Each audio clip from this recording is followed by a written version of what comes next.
Hello बच्चों, आप सभी का द सक्सेस ट्री में स्वागत है। आज क्लास 10th इतिहास चैप्टर 3 हिंद चीन में राष्ट्रवादी आंदोलन, इस चैप्टर को हम बेहद आसान और रोचकपूर्ण तरीके से समझने का प्रयास करेंगे। कि जैसे कि चैप्टर का नाम है हिंद चीन में राष्ट्र, तो सबसे पहला सवाल कि सर कि हिंद चीन का मतलब क्या है?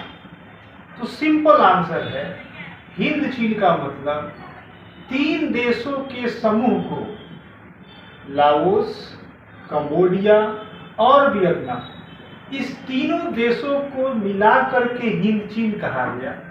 थोड़ा और क्लियरिटी आगे आ जाएगा। ये जो हिंद चीन था, इसका क्षेत्रफल लगभग 3 लाख वर्ग किलोमीटर था, यानी ये 3 लाख वर्ग किलोमीटर में फैला हुआ था।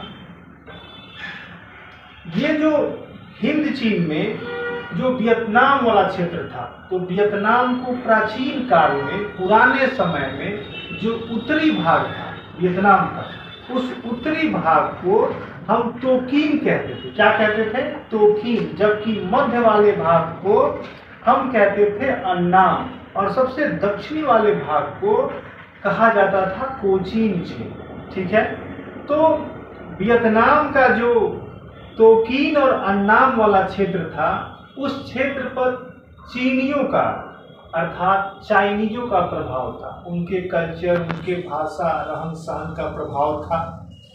अब जब हम इतिहास के पन्नों को टटोलते हैं तो हम ये पाते हैं कि तीसरी शताब्दी में, कब? तीसरी शताब्दी में वहां पे हुआंग टी का शासन था। फिर समय बीतता है, उसके बाद वहां पे हान वंशीय राजा का शासन आ जाता है। पहला तीसरी शताब्दी में सी हुआंग टी, उसके बाद आता है हान वंशीय राजा बूती नाम का। हान वंश था और राजा का नाम बूती था। फिर उसके बाद धीरे धीरे समय बीतता है तो 15वीं शताब्दी में वहां पे आ जाते हैं मिंग वंशी सम्राट युंगली। क्या नाम था? मिंग वंशी सम्राट युंगली। ये किस शताब्दी की बात है? 15वीं शताब्दी की बात है। फिर जब 19वीं शताब्दी आता है तो अब जो है वहां का शासन मंचू शासन के अधीन आ जाता है। तो वियतनाम का जो ये क्षेत्र तोकीन और अन्नाम था, यहाँ पे चीनियों का प्रभाव था। बीच बीच में जब भी चीनी साम्राज्य कमजोर होता था तो ये राज्य स्वतंत्र हो जाते थे। ठीक है, लेकिन मैक्सिमम टाइम जो था चीनियों का ही इस पे शासन रहता था और उनके संस्कृति सभ्यता का प्रभाव था। वहीं जो दूसरे राज्य हिंद चीन का जो दूसरा क्षेत्र कंबोडिया और लाओस था, वहां पे भारतीय संस्कृति का प्रभाव दिखता था, प्रभाव था। अब वहां पे क्या होता है कि ये जो कंबोडिया और लाओस का क्षेत्र था, वहां पे कंबुज राज्य की स्थापना हुई। किस राज्य की? कंबुज राज्य की। ये सब याद रखना है, काफी इंपॉर्टेंट है।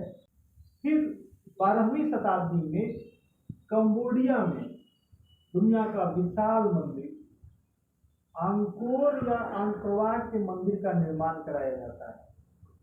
12वीं शताब्दी में कराया गया। किसने कराया? सूर्य वर्मा द्वितीय। बेहद इंपॉर्टेंट सवाल है, इसको याद रखिएगा, खतरनाक सवाल है, बार बार पूछता है। देखिए, सूर्य वर्मा द्वितीय ने अंकवाट के मंदिर का निर्माण कराया।